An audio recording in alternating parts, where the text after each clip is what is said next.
नमस्कार, स्वागत है आपका हमारे न्यूज चैनल में। पत्नी ने स्कूल मालिक पति को सांप से डसवाकर मारा, आधी रात बिस्तर पर सांप छोड़ा, लव मीटिंग की थी। मेरठ में शादीशुदा वैन ड्राइवर से अफेयर था। उत्तर प्रदेश के मेरठ जिले से एक ऐसा जघन्य हत्याकांड सामने आया है जिसने मानवीय रिश्तों और विश्वास को तार तार कर दिया है। हस्तिनापुर थाना क्षेत्र में एक स्कूल संचालक की संदिग्ध मौत के मामले में पुलिस ने जब तफ्तीश शुरू की तो एक खौफनाक साजिश की परतें उधरती चली गईं।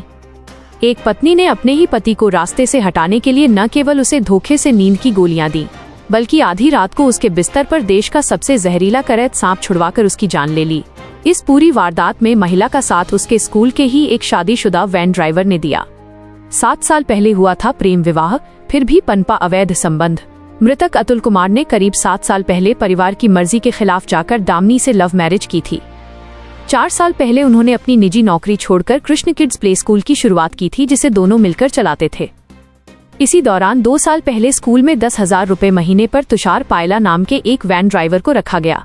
काम के दौरान ही दामिनी और तुषार के बीच नजदीकियां बढ़ीं और ये रिश्ता एक गहरे अफेयर में बदल गया। दोनों एक साथ नई जिंदगी शुरू करना चाहते थे, लेकिन उनके बीच सबसे बड़ा रोड़ा अतुल था। 20 लाख के बीमा और प्यार के चक्कर में रची खौफनाक साजिश। पुलिस जांच में ये बात सामने आई है कि दामिनी पिछले 1 साल से अपने पति की हत्या की योजना बना रही थी। आरोपी अतुल के नाम पर हुए 20 लाख रुपए के जीवन बीमा की रकम को हड़पना चाहते थे।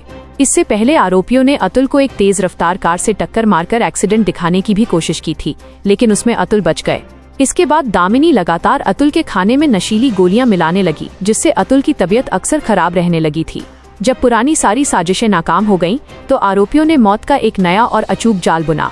5 लाख रुपए में सपेरों से तय हुई थी डील। साजिश के तहत वैन ड्राइवर तुषार दामिनी को अपने सपेरे दोस्तों सोनू और उदय के पास लेकर गया। 5 लाख रुपए में अतुल को जहरीले सांप से डसवाने का सौदा तय हुआ। गुरुवार की रात दामिनी ने हमेशा की तरह अतुल के दूध में नींद की गोलियां मिला दी। जब अतुल गहरी नींद में सो गया तो रात के करीब 2 बजे दामिनी ने अपने प्रेमी तुषार और दोनों सपेरों को घर के अंदर बुला लिया। सपेरों ने अतुल के बिस्तर पर एक बेहद जहरीला करैत सांप छोड़ दिया, जिसने सोते हुए अतुल के पैर पर डस लिया। एक छोटे से झूठ ने खोल दी पूरी साजिश की पोल। वारदात को अंजाम देने के बाद तुषार और सपेरे वहां से फरार हो गए, जबकि दामिनी अपने 6 साल के बेटे को लेकर दूसरे कमरे में सोने चली गई।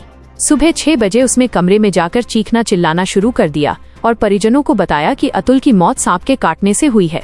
कमरे में सांप और पैर पर डसने के निशान देखकर पहली नजर में सबने इसे एक हादसा ही माना, लेकिन जब पुलिस ने पूछताछ शुरू की तो दामिनी ने बयान दिया कि उसे रात में गर्मी लग रही थी, इसलिए वो बाहर सोने चली गई थी। बंद कमरे में गर्मी लगने की बात पर पुलिस को शक हुआ। मोबाइल में मिली सांप की तस्वीर ने खोले सारे राज। वरिष्ठ पुलिस अधीक्षक अविनाश पांडेय ने बताया कि मामले की गंभीरता को देखते हुए जब कॉल डिटेल्स और सर्विलांस खंगाला गया तो दामिनी और ड्राइवर तुषार के बीच लगातार बातचीत होने का प्रमाण मिला। पुलिस ने जब संदेह के आधार पर ड्राइवर तुषार को हिरासत में लेकर उसका मोबाइल चेक किया तो उसमें एक डिब्बे में बंद सांप की तस्वीर मिली। ये तस्वीर ठीक उसी सांप से मेल खा रही थी जो घटनास्थल पर पाया गया था। पुलिस की कड़ाई के आगे आरोपी टूट गए और उन्होंने अपना जुर्म कबूल कर लिया। पुलिस ने आरोपी पत्नी, प्रेमी ड्राइवर और दोनों सपेरों को गिरफ्तार कर जेल भेज दिया है।